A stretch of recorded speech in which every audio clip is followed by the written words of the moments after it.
Marwadi university మంచి భవిష్యత్తు కోసం తెలుగు విద్యార్థులు ఇష్టపడే యూనివర్సిటీ. కాల్ 9059052378 9059052379. నమస్తే, వెల్కమ్ టు ఐ డ్రీమ్. నేను మీ ఝాన్సీ. ప్రేమ అంటే ఏంటి అసలు? టీనేజ్ లవ్ ఈ వర్డ్ మనం తరచుగా వింటున్నాము. 9th క్లాస్లో సూసైడ్లు, 8th క్లాస్లో సూసైడ్లు, 10th క్లాస్ పిల్లలు క్లాస్ రూమ్లోనే కూర్చొని ఒకరినొకరు చూసుకోవడం, అది స్కూల్ టీచర్స్ దాకా, ప్రిన్సిపల్స్ దాకా, ఇంటి దాకా వెళ్ళి గొడవలు అవ్వడం, వాళ్ళని స్కూల్ మాన్పించేయడం. అసలు ఎటుపోతుంది సమాజం? ఈ టీనేజ్ లవ్ అంటే ఏంటి? అసలు టీనేజ్ లవ్కి ఎందుకు గురవుతారు? ఈ టాపిక్ గురించి మాట్లాడదాం. ప్రస్తుతం అంతా ఉన్నారు సోషల్ యాక్టివిస్ట్, ఇంకా మోటివేషనల్ స్పీకర్ రజనీ రమ గారు. నమస్తే అండి. నమస్తే అమ్మా. మ్యామ్, రీసెంట్గా మా రిలేటివ్స్లోనే చూశాను, సంహవ్ ఇలా చేశారు, మాట్లాడుతున్నారు అని చెప్పి తనని స్కూల్ కూడా మాన్పించడం, ఇంట్లో కూర్చోబెట్టడం జరిగింది. అంటే ఏంటి, వాళ్ళకి పేరెంట్ లవ్ దొరకట్లేదా, లేకపోతే చెప్పేవాళ్ళు లేరా? అసలు లవ్ అంటే ఏమనుకుంటున్నారు, ఏం ఎక్స్పెక్ట్ చేసి ఇలా చేస్తున్నారు అనేది తెలియట్లేదు. తన్ని కూర్చోబెట్టి మాట్లాడితే కూడా తన దగ్గర ఒక ప్రాపర్ ఆన్సర్ లేదు. ఎందుకు ఇలా చేసావు అంటే మేబీ వాళ్ళకి తెలిసి తెలియని వయసు. మరి దీన్ని పేరెంట్స్ ఎలా డీల్ చేయాలి అంటారు? అంటే వాళ్ళకి అసలు అది లవ్ అని వాళ్ళకి తెలియదు. అది లవ్ కూడా కాదు, వాళ్ళకి కలిగేది లవ్ కాదు, ప్రేమ అనేది. ప్రేమ అంటే పెద్దవాళ్ళకి అర్థం కావట్లేదు, ఆ చిన్న చిన్న పిల్లలకి 7th క్లాస్ 6th క్లాస్ నుంచే మొదలు పెడుతున్నారు. అది ప్రేమ కానే కాదు. ఏంటంటే ఈ రోజుల్లో పిల్లలకి ఎర్లీగా మెచ్యూర్ అవ్వడము, హార్మోన్స్ ముందుగానే వాళ్ళకి వర్క్ చేయడము, ఆ హార్మోనల్ చేంజెస్ వల్ల, వాళ్ళకి చేంజెస్ కాదు, కొత్తగా వాళ్ళకి డెవలప్ అవుతూ ఉంటాయి లోపల నుంచి. ఆ హార్మోనల్ ఫీలింగ్స్ కానీ, హార్మోన్స్ వల్ల బాడీ డెవలప్మెంట్ కానీ జరుగుతూ ఉంటుంది. అది జరిగినప్పుడు కెమికల్ రియాక్షన్ లోపల, అది ఎవరు కూడా నేర్పేది కాదు. అది ఆ సమయంలో వాళ్ళు ఒక సినిమా చూసినా, ఒక ఇద్దరిని చూసినా, ఒక కపుల్ని చూసినా, ఇంట్లో అమ్మా నాన్నని చూసినా, చుట్టాలు ఎవరన్నా ఇంటికి వచ్చినా, వైఫ్ అండ్ హస్బెండ్ కావచ్చు, పెళ్లి కావాల్సిన అమ్మాయి అబ్బాయి అవ్వచ్చు, అలాంటి వాళ్ళని ఎవరిని చూసినా వీళ్ళకి కూడా అటువంటి ఫీలింగ్సే కలుగుతాయి. కలిగినప్పుడు ఏ వయసు అబ్బాయి కనిపించినా సరే, అంటే వయసులో ఉన్న ఏ అబ్బాయి కనిపించినా సరే, ఆ అబ్బాయి తోటి ఆ అబ్బాయి అందంగా ఉండనివ్వకపోని ఒక అట్రాక్షన్ అనేది కలుగుతుంది. ఏదో కొంచెం మాట్లాడాలి, అతను కూడా తన వైపు చూసి నవ్వాలి అని, తను అందంగా ఉన్నట్టు ఫీల్ అవ్వడం. అఫ్కోర్స్ ఇది అబ్బాయిల్లో కూడా ఉంటుంది. ఆ వయసులో మేమే అందంగా ఉన్నాము, తర్వాత అందరూ మమ్మల్నే చూస్తున్నారు అనే ఒక ఫీలింగ్ ఉంటుంది వాళ్ళకి. Attention seekers. అవును. ఏంటంటే వాళ్ళకి అప్పుడప్పుడే బాడీ గ్రో అవుతూ ఉంటుంది, ఫేస్ కూడా కంప్లీట్గా ఒక పరిపక్వత అనేది ఉండదు వాళ్ళ ఫేసుల్లో. అప్పుడు వాళ్ళల్లో ఇప్పుడు చుట్టాలు అనేవాళ్ళు వస్తారు, ఏంటి ఇది ఇలా ఉంది, ఇది పొడుగవదా, ఇదేంటి ఇది, ఇది ఏదో సంథింగ్ ఏదో కామెంట్స్ చేస్తూ ఉంటారు పిల్లలు మీరు చుట్టాలు అనేవాళ్ళు వస్తే. దాంతో వీళ్ళకి ఒక గిల్టీ వస్తుంది, నేను ఇలా ఉన్నానా, అమ్మో నేను ఇలా ఉన్నాను, ఇప్పుడు వాళ్ళు నా వెంకే చూస్తున్నారేమో, రోడ్డు మీద ఎక్కడికైనా వెళ్ళేటప్పుడు నేను ఇలా ఉన్నాను కదా, నా వైపే చూస్తున్నారేమో, నన్ను వెక్కిరిస్తారేమో. అప్పుడు ఫర్ ఎగ్జాంపుల్ వెనక నుంచి అమ్మాయి లావుగా పొట్టిగా ఉందనుకుందాము, ఇంట్లో ఎవరో అంటారు, ఆ వయసు చిన్నదే, 11 ఏళ్ళు 12 ఏళ్ళు 11 అలా ఉంటుంది వయసు. వాళ్ళు ఇంకా ఎదగాలి, ఎదిగే కొద్దీ సన్నపడతారు, అందాలు మారుతాయి, ఇవన్నీ పాపం ఆ వయసులో వాళ్ళకి తెలీదు. ఆ వచ్చిన పెద్దవాళ్ళు కూడా, ఇంట్లో ఉన్న వాళ్ళైనా సరే, వచ్చిన చుట్టాలైనా సరే, పిల్లల ముందు అందుకే మాట్లాడకూడదు. ఏమో బాగా చదువుతున్నావరా, ఏంటి చిక్కిపోయావనో అలాంటివి మాట్లాడాలి, కానీ బాగా ఆడుకుంటున్నావా, నీకు ఏ ఆటలు ఇష్టము, ఏ ఫుడ్ అంటే ఇష్టం, అలాంటి పిల్లలకి సంబంధించిన మాట్లాడాలి. అలా మాట్లాడకుండా ఇదేంటి ఇలా ఉంది, మన చుట్టాల్లో ఒకళ్ళు ఉండేవాళ్ళు గుర్తుందా, అబ్బో దానికి చాలా వయసు వచ్చే వరకు పెళ్ళి అవ్వలేదులే, ఇలాంటి మాటలు కూడా మాట్లాడుతూ ఉంటారు. ఇలాంటివన్నీ పిల్లల ముందు మాట్లాడకూడదు. దానివల్ల ఏమవుతుందంటే గిల్టీ వస్తుంది వాళ్ళకి. ఇప్పుడు నడుస్తూ ఉంటే నేను వెనక నుంచి ఇలా ఉన్నానా, నా వెనక ఎవరైనా వస్తున్నారా, నన్నే గమనిస్తున్నారా అని అనుకుంటారు. ఇప్పుడు ఎటు చూసినా ఎవరిని చూసినా నన్నే చూస్తున్నారు అన్న ఫీలింగ్ వాళ్ళలో ఎక్కువగా ఉంటుంది. ఈ నవ్వినా, నడిచినా, ఒక పని చేసినా నన్ను గమనిస్తున్నారేమో అని ఒక కాంప్లెక్స్ వాళ్ళల్లో ఉంటుంది. ఆ వయసు అటువంటిది అన్నమాట. తర్వాత 13-14 వచ్చేటప్పటికి వాళ్ళలో ఆ ఫీలింగ్స్ కొంచెం పెరుగుతూ ఉంటాయి. అప్పుడు ఏ అబ్బాయిని చూసినా వాళ్ళకి అలాంటి ఫీలింగ్స్ కలగడము, మాట్లాడాలని అనిపించడము, ఇది తొందరగా అమ్మాయిల్లో కలుగుతుంది. కొంచెం అటు ఇటుగా అబ్బాయిలకు కూడా కలుగుతుంది. ఆ కలిగినప్పుడు ఏవో మాటలు మాట్లాడాలని, కలుసుకోవాలని, స్కూల్ నుంచి ఇంటికి వెళ్ళేటప్పుడు, ఇంటి దగ్గర నుంచి కలిసి స్కూల్కి వచ్చేటప్పుడు, లేకపోతే స్కూల్ బస్సులోనో ఏదో ఒక విధంగా పలకరించుకోవాలని ప్రయత్నాలు చేయడం. పాత రోజుల్లో అయితే నడిచి వెళ్ళేవాళ్ళు, ఆ రోడ్డు మీద కావాల్సినంత టైము. ఇలా వెళ్ళేటప్పుడు పక్క ఫ్రెండ్స్ కూడా నవ్వుకోవడము, వాళ్ళిద్దరిని ప్రైవసీగా వదిలేయడము, ఇవన్నీ జరిగాయి. చూస్తూనే పెరిగాం ఇవన్నీ కూడా. ఇప్పుడు కూడా చూస్తున్నాను. ఊళ్ళ వైపు చూస్తే నేను అప్పుడప్పుడు జర్నీ చేస్తుంటాను కదా, వెళ్తుంటే స్కూళ్ళ నుంచి వెళ్తూ ఉంటారు. ఇప్పుడు పాత రోజులు అలా కలిసి వెళ్ళేవాళ్ళు కాదు. అలా ఎవరన్నా ఇద్దరు ఫ్రెండ్షిప్ చేస్తే కలిసి వెళ్తుంటే వీళ్ళు వాళ్ళకి కాపలా కాస్తూ వాళ్ళకి ప్రైవసీ ఇస్తూ ఉండేవారు అనమాట. ఇప్పుడు కాలంలో డైరెక్ట్ గానే కలిసి వెళ్తున్నారు. కలిసి వెళ్తున్నప్పుడు వాళ్ళు ఏం మాట్లాడుకుంటారని నాకు నవ్వు వస్తుంది అప్పుడప్పుడు. వీళ్ళిద్దరు ఏం మాట్లాడుకుంటున్నారు ఇలా వెళ్తూ చూస్తేనేమో చిన్న చిన్నగా ఉన్నారు, వీళ్ళు ఏం మాట్లాడుకుంటారని ఆలోచనలు కలుగుతాయి నాకు. స్కూల్ వదిలితే అందరు వెళ్తుంటారు కదా రోడ్డు మీద నుంచి గుంపులు గుంపులుగా, అందులో చాలా అమ్మాయిల అబ్బాయిలు కలిసి ఇలా వెళ్తూ ఉంటారు. అందరూ 7th 8th 9th అలా చదువుతున్న పిల్లలే, 10th అలా అనమాట. ఏంటి వీళ్ళకి ఇద్దరిలో కూడా అలాంటి ఫీలింగ్స్ వచ్చే వయసు అది. అలాంటప్పుడు వాళ్ళలో అది లవ్ అనుకుంటారు. దానికి తగ్గట్టు 10th క్లాస్ అని, ప్రేమిస్తే అని ఇలాంటి సినిమాలు ఏవో వచ్చి ఇంకొంచెం చెడగొట్టాయి. మరి చిన్న చిన్న పిల్లలకి లవ్లు చూపించడము, పెళ్లిళ్ళు చేసి ఇంట్లో నుంచి పారిపోయి పెళ్లి చేసుకోవడము, వాళ్ళు ప్రెగ్నెంట్ అవ్వడము, పాప బాబు పుట్టడం, ఇవన్నీ చూపిస్తున్నారు కదా. అది తప్పు కదండి.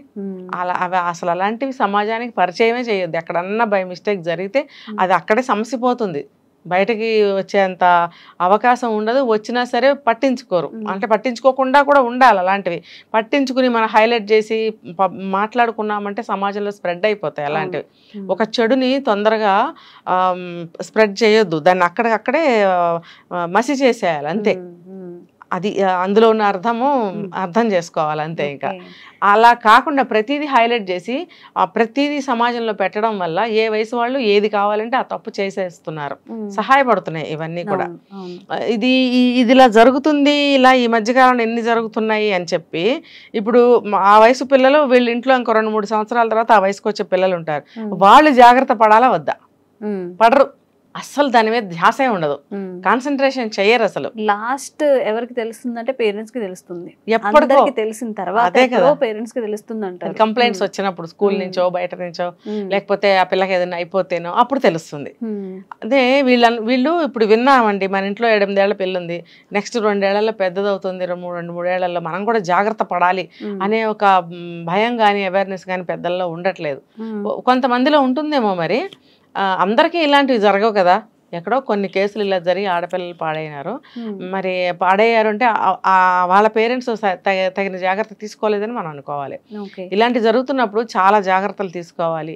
ముందు నుంచి మన పిల్లల్ని ఎలా జాగ్రత్త పెట్టుకోవాలి, వాళ్ళకి ఎలా మనం వాళ్ళతో మూవ్ అవ్వాలి, వాళ్ళకి ఏమేమి నేర్పించాలి, ఎలా ఉండాలని నేర్పించాలి, ఇవన్నీ తల్లిదండ్రులు ముఖ్యంగా తల్లి ఆడపిల్లతోటి ఇంటరాక్ట్ అవుతూ ఉండాలి. మంచి విషయాలన్నీ నేర్పిస్తూ జాగ్రత్తలు చెప్తూ ఉండాలి. ఎలా ఉండాలమ్మా, అలా ఉండాలమ్మా అని చెప్పి ఎక్కువగా వాళ్ళతో గడపడానికి మనం ప్రయత్నించాలి. వాళ్ళకి మంచి విషయాలు చెప్పడానికి. పిల్లల్ని ఎప్పుడు కూడా ఒంటరిగా వదలకూడదు. ఎప్పుడు తల్లిదండ్రులు ఎంగేజ్ చేస్తూ ఉండాలి. చేస్తుంటే వాళ్ళ ఆలోచనలు కానీ మనసు కానీ ఇంకో వైపుకి వెళ్ళే వ్యవధి ఉండదు వాళ్ళకి. ఇంట్లో వాళ్ళతో కాసేపు మాట్లాడడం, కాసేపు ఆడుకోవడం, కాసేపు చదువుకోవడం, తినడం, పడుకోవడం, అంటే గ్యాప్ లేకుండా వాళ్ళని ఎంగేజ్ చేస్తూ ఉండాలి. చిన్నప్పుడు పిల్లలు పుట్టినప్పుడు వాళ్ళని గ్యాప్ లేకుండా మనం మాట్లాడుతూ ఉంటేనే వాళ్ళకి మాటలు వస్తాయి. అలాగే ఏ వయసుకి ఆ ట్రీట్మెంట్. ఇప్పుడు కూడా పిల్లలతో ఎప్పుడు మనం కంటిన్యూగా కలిసి ఉండటానికే ప్రయత్నించాలి. ఇది మనం చాలాసార్లు చెప్పుకున్నాం కూడా. ప్రతిరోజు ఈవినింగ్ అయ్యే వరకు అందరూ కూర్చొని మాట్లాడుకోనే ఒక కల్చర్ని మనం అలవాటు చేసుకోవాలి. దానివల్ల ఏంటంటే పిల్లలు ఏం జరిగినా సరే వెంటనే ఇంట్లో చెప్పే అలవాటు అనేది ఒకటి వస్తుంది. తర్వాత ఇంట్లో ఏ సమస్య వచ్చినా అందరం కలిసి మాట్లాడుకోవడం, అందరం కలిసి ఒక డెసిషన్ తీసుకోవడం అనేది అలవాటు అవుతుంది. అవును. ఇంతకుముందు అందరి దగ్గర మొబైల్ ఫోన్స్ ఉండేవి కాదు. స్కూల్కి వెళ్ళినా కాలేజ్కి వెళ్ళినా కానీ మళ్ళీ ఇంటికి వచ్చే వరకు వెయిట్ చేస్తూ ఉండేవారు మదర్. కమ్యూనికేషన్ కోసం అని ఇచ్చిన మొబైల్ ఫోన్స్ కూడా ఇప్పుడు రాంగ్గా యూజ్ చేసుకోవడం, ఈ సోషల్ మీడియా ప్రభావం, కంపారిజన్స్ చేసుకోవడం, వాళ్ళు చేస్తున్నారు కదా నేను చేస్తే ఏమవుతుంది, ఇవన్నీ మరి ఎలా చేయాలి? మరి పేరెంట్స్ ముందుగా ఎలా వాళ్ళ బిహేవియర్ని, వీళ్ళకి టైం ఉండట్లేదు, వాళ్ళకి షేర్ చేసుకోవడానికి పేరెంట్స్కి టైం ఉండట్లేదు, పిల్లలు ఏదైనా ఇష్యూ పేరెంట్స్ దాకా తీసుకొచ్చినప్పుడు అది సాల్వ్ చేసేంత టైం కూడా వీళ్ళకి ఉండట్లేదు. మరి అలాంటప్పుడు ఎలా ఉండాలి వాళ్ళు? ఏమనుకుంటారో అనే స్టేజ్ నుంచి లెక్కలేనితనంగా వచ్చేసారు వాళ్ళు. ఇప్పుడేమండి అందరి చేతుల్లో ఉంటున్నాయి కదా, ఇంత పెద్ద విషయం ఏముంది, నన్నేమనుకుంటారు, అసలు ఆ ఫీలింగ్లో లేరు ఇప్పుడు పిల్లలు. కామన్ పుస్తకాలు పెన్నులు బ్యాగులు తీసుకుని ఎలా వెళ్తారో అవును అది కూడా అలాగే ప్రతి ఉంది ఒక్కరికి మొబైల్ ఫోన్ ఖచ్చితంగా స్కూల్స్ లో కూడా అలౌ చేస్తున్నారు మరి ఒకప్పుడు చదువుకునేటప్పుడు క్యాలిక్యులేటర్స్ కూడా అలౌ చేసేవారు కాదు పెద్ద పెద్ద లెక్కలు వేయాలంటే క్యాలిక్యులేటరు క్లాస్లో అలౌ చేసిన ఎగ్జామినేషన్లో అలౌ చేసేవారు కాదు అలాగా రూల్స్ ఉండేవి అలాగే ఇప్పుడు సెల్ ఫోన్ కూడా కోవిడ్ టైంలో ఏదో అలౌ చేశారు ఇప్పుడు మళ్ళీ నాట్ అలౌడ్ అని పెట్టాలి కదా స్కూల్స్కి కూడా ఫోన్లు తీసుకెళ్లే ఇది ఉన్నట్టుంది కొన్ని చోట్ల అది ఒకవేళ లేదో తీసుకురాకూడదు అని అనుకుంటే ఇంటికి రాగానే ఫస్ట్ బ్యాగ్ గిరాటు కొట్టి ఆ సెల్ ఫోనే పట్టుకుంటున్నారు వాళ్ళు వచ్చేటప్పటికి ఆ ఫోన్ కనిపించకుండా చేయాలి వాళ్ళకి ఏం అవసరం అని దాంతో గబగబద్దాన్ని ఓపెన్ చేయాలనుకుంటారు ఫోన్ని ఈ సోషల్ మీడియా ఎఫెక్ట్ కూడా చాలా ఉంటుంది కదండి అదే కదా వెబ్సైట్స్ కానివ్వండి ఏవైనా వాళ్ళకి ఫ్రీ హ్యాండ్ ఉండింది దేని గురించి అయినా తెలుసుకోవచ్చు ఫుల్ డాటా తెలుసుకోనివి కూడా తెలుసుకుంటున్నారు దానివల్ల కూడా ఎఫెక్ట్ అవుతూ ఉన్నారు దానివల్ల కూడా ముఖ్యంగా అదే దాని ద్వారానే వీళ్ళకి నాలెడ్జ్ వస్తుంది ఇంకొకటి ఏంటంటే పిల్లలు టీనేజ్ అని ఏముంది ఒక 3 ఏళ్ళు దాటిన దగ్గర నుంచి కూడా ఇంకా చెప్పాలంటే 1 year దగ్గర నుంచే పిల్లల ముందు జాగ్రత్తగా ఉండాలి దూరంగా మసలుకోవాలి పిల్లలు లేనప్పుడు కింద పడండి మీద పడండి ఏమైనా చేసుకోండి పిల్లలు ఇంట్లో ఉన్నప్పుడు మీరు ఒక ఫ్రెండ్స్ లాగా దూరంగానే ఉండాలి ఇప్పుడు అమ్మా నాన్నల్ని దైవాలతో పోలుస్తారు కదా పోల్చినప్పుడు అమ్మా నాన్నలు దేవుళ్ళలాగానే కనిపించాలి ఇప్పుడు ఒక ఫోటో చూసినా ఒక క్యాలెండర్ చూసినా శివపార్వతిలో లక్ష్మీ రాధాకృష్ణలో విష్ణుమూర్తి లక్ష్మీదేవి ఇలా ఉంటారు కదా జంటలో ఉన్నప్పుడు వాళ్ళు పవిత్రంగా ఎలా కనిపిస్తారు ఆ ఫోటోలో అలా ఊహించుకుంటారు పిల్లలు తల్లిదండ్రుల్ని ఎందుకంటే తల్లి తండ్రి దైవంతో సమానం దేవుళ్ళు అని చెప్తాం మనం చెప్తున్నప్పుడు వాళ్ళ మనసులో అవే ముద్రలు వేసుకుంటాయి అమ్మా నాన్న అంటే అలా ఉంటారా లేకపోతే అలా ఉండాలి ఆమెలో ఇట్లా అనుకుంటారు పిల్లలు కదా ఆ భావాలని మనమే చెరిపేస్తున్నాం వాళ్ళు పుట్టకతోనే వాళ్ళు ఎప్పుడు చెడిపోరు మనమే చెడగొడతాం ఎలా మనమేం చేపట్టుకుని చెడపాం మనం చేస్తాం కదా అవి వాళ్ళు చూసి వాళ్ళు చేస్తారు అదే మనం పెద్దయ్యాక చేసాం వాళ్ళు అప్పుడే చేస్తున్నారు కాబట్టి వాళ్ళు చెడిపోయారు అంటున్నాం మనకేమో అవసరము టైం పాసు వాళ్ళకేమో చెడిపోవటానికి మార్గాలు సాధనాలు ఇది తెలుసుకోవాలి 25 ఏళ్ళన్నా ఉంటాయి కదా పేరెంట్స్కి అనుకుందాం వీళ్ళు ఆలోచించగలగాలి 25 ఏళ్ళు వచ్చిన తర్వాత ఇవన్నీ తప్పు సమాజంలో ఇప్పుడు ఎక్కడైనా సరే గోల పెట్టి చెప్తున్నారు అందరూ అని చెప్పి చెవిలో పెట్టుకోవాలి ఆ మాటని పెట్టుకుని పిల్లల్ని జాగ్రత్తగా చూసుకోవాలి అంతేగా వాళ్ళు అలాగే చెప్తారులే ఇప్పుడు ఇది ఏడుస్తున్నాడు వీడికి ఫోన్ ఇవ్వకపోతే అన్నం తినడు ఫోన్ ఇవ్వకపోతే స్నానం చేయించుకోడు ఫోన్ ఇవ్వకపోతే నిద్రపోడు ఇలా ఏదో ఒకటి చెప్తారు చెప్పి అంతకుముందు అయితే టీవీలు ఓపెన్ చేసేవారు ఇప్పుడు మొబైల్స్ వచ్చిన తర్వాత మొబైల్సే ఎదురుగా పెట్టేసుకుంటారు టీవీలో అయినా లిమిటెడ్ కంటెంట్ కదా అప్పుడు ఎంటర్టైన్మెంట్ ఎంత వాస్ట్ గా ఉంది అప్పుడే అలా అనుకునేవారు మరి అప్పట్లో టీవీ డివైడ్ చేస్తుంది అనుకున్న వాళ్ళు దానికి డబుల్ ట్రిపుల్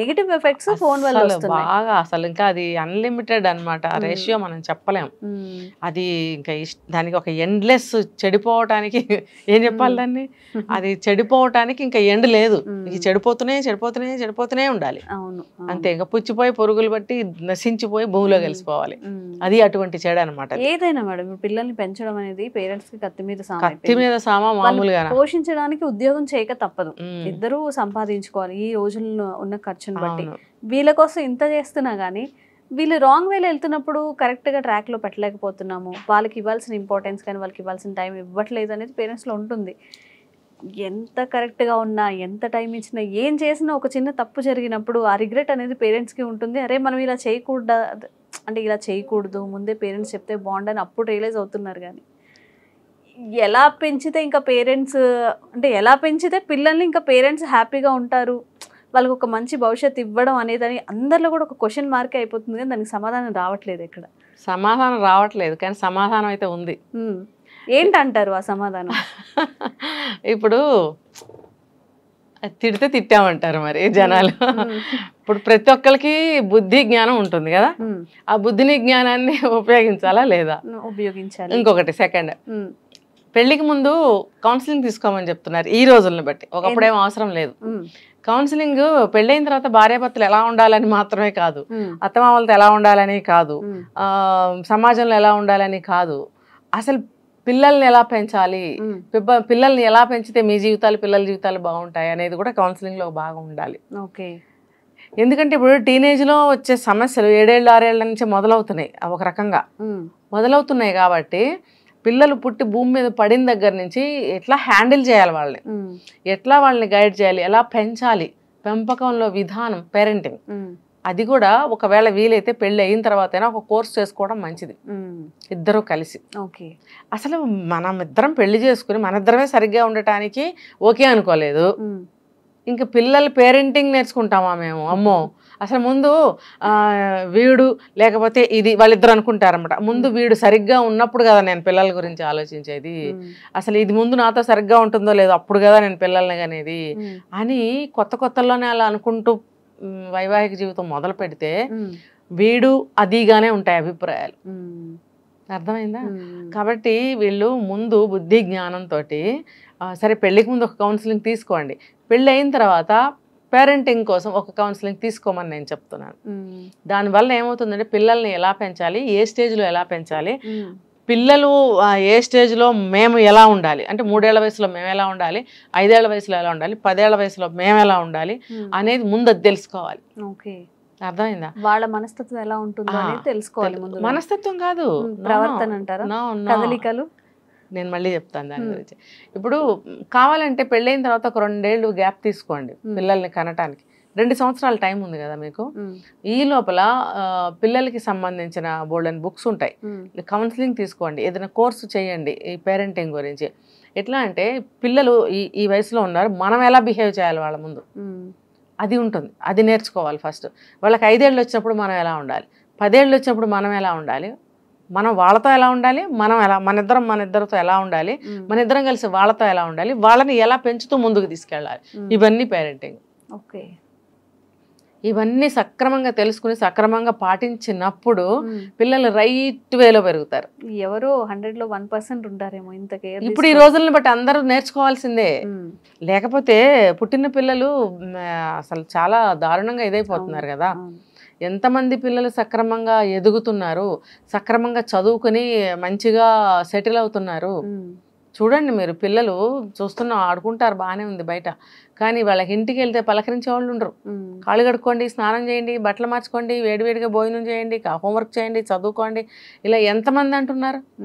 చాలా తక్కువ మంది ఇలాంటి అవగాహన ఉన్న వాళ్ళు ఎవరైనా అంటున్నారు. మిగతా వాళ్ళందరూ వెళ్ళి చదువుకోండి పండి, నేను ఆంటీతో మాట్లాడొస్తా కాసేపు, అవును కాసేపు టీవీ చూసుకోండి, అన్నం ఉడుకుతుంది పొయ్యి మీద. దీనివల్ల వాళ్ళకి బాగా వేస్ట్ టైం దొరుకుతుంది, వాళ్ళకి వేస్ట్ టైంని వేస్ట్ చేస్తారు, టైం కూడా వేస్ట్ అయిపోతుంది అక్కడ. ఆ వేస్ట్ టైంని నేర్చుకుంటున్నారు ఆ గ్యాప్లో. వాళ్ళిద్దరు కొట్టుకోవచ్చు కూడా, పిల్లలు కొట్టుకోవచ్చు, లేకపోతే అల్లరి చేయొచ్చు, లేకపోతే పిచ్చి పిచ్చి గీతలు గీసుకుని పుస్తకాల్లో అల్లరి చేయొచ్చు, హోంవర్క్ చేయకుండా, లేకపోతే అమ్మ చెప్పినట్టు కాసేపు టీవీ చూసుకోవచ్చు కదా, లేదు ఇలాంటి పనులు చేస్తారు. లేదా టీవీ చూస్తే టీవీ కూడా చూస్తారు. ఇలా ఏదైనా మనమే కదా వక్ర మార్గంలో వాళ్ళని నడిపిస్తున్నాం. ఫస్ట్ అసలు మనం ఏం చేయాలి, పిల్లలు ఇంటికి రాగానే మనం రెడీగా ఉండాలి, ఇలా రెడీగా ఉండాలి, ఉండి వాళ్ళకేం కావాలి, వాళ్ళు ఇప్పుడు ఏం చేయాలి అని మనం గైడ్ చేయాలి వాళ్ళని. అలా కాకుండా తలనొప్పి ఉందని పడుకోవడం, తలనొప్పి ఉంటే రోజు పడుకుంటారు, రోజు పడుకోరు కదా. అలా లేజీగా తల్లిదండ్రులు గడపడము, లేకపోతే తండ్రి బాధ్యతారహితంగా లేట్గా ఇంటికి రావటము, ఈవిడి లోపల ఈవిడ టైంపాస్లు ఈవిడ చేయడము, పిల్లల్ని పట్టించుకోకపోవడం వల్ల కూడా ఇలాంటి ఫీలింగ్స్కి లోనవుతారు పిల్లలు. ఇలా ఉన్నప్పుడు ఏదన్నా చెప్పాలంటే తల్లి అందుబాటులో లేదు, తండ్రి అందుబాటులో లేడు. తనతో పాటు పుట్టిన అక్కో చెల్లో అన్నో తమ్ముడో తనతో ఇద్దరు కలిసి తనుకుంటుంటే ఇంకా ఎవరి సమస్య ఎవరికి చెప్పుకుంటారు? ఇలాంటప్పుడు వీళ్ళు ఏం చేస్తారంటే బయట ఫ్రెండ్స్ తోటి డిపెండ్ అవుతారు. డిపెండ్ అయ్యి వీళ్ళకి వచ్చిన ఏ భావాన్నైనా ఏ మాటనైనా వాళ్ళతో షేర్ చేసుకోవడము, తర్వాత వాళ్ళు తప్పుడు దారిలో వెళ్ళడము, తర్వాత జరగాల్సిన ఏమైనా ఉంటే అవి కూడా జరిగిపోతూ ఉంటాయి. కాబట్టి తల్లిదండ్రులు కుక్కల్లాగా కాపలా కాసుకోవాలి పిల్లల్ని పెంచడం అంటే ఒక పెద్ద యజ్ఞం. యజ్ఞం పూర్తయ్యే వరకు పీటల మీద నుంచి కదలకూడదు, దానికి యజ్ఞ ఫలితం రాదు, కదలనివ్వరు. పిల్లల్ని పెంచేటప్పుడు కూడా యజ్ఞం చేసినట్టే పెంచాలి. వాళ్ళు ఒక స్థాయికి వచ్చే వరకు, అర్థమైందా, జీవితాలు సెటిల్ అయ్యే వరకు మనం వాళ్ళతో కాపలా కాస్తూ ఉండాలి, వాళ్ళకి మంచి మంచి విషయాలు గైడ్ చేస్తూ ఉండాలి. మన జీవితాన్ని సాక్రిఫైస్ చేయగలిగితేనే పిల్లల్ని కనాలి. అలాంటప్పుడు ఏ టీనేజ్ పిల్లలు కూడా తప్పుదోవలో వెళ్ళరు, తప్పు చేయరు, జీవితాలు నష్టపోరు. ఓకే, ఈ వీడియో చూడండి, కొంచెం మీకు ఇన్స్పిరేషనల్గా ఉంటుంది. అసలు పిల్లలు ఎలా డీల్ చేయాలో కూడా మీరు నేర్చుకోగలుగుతారు. Thank you ma'am.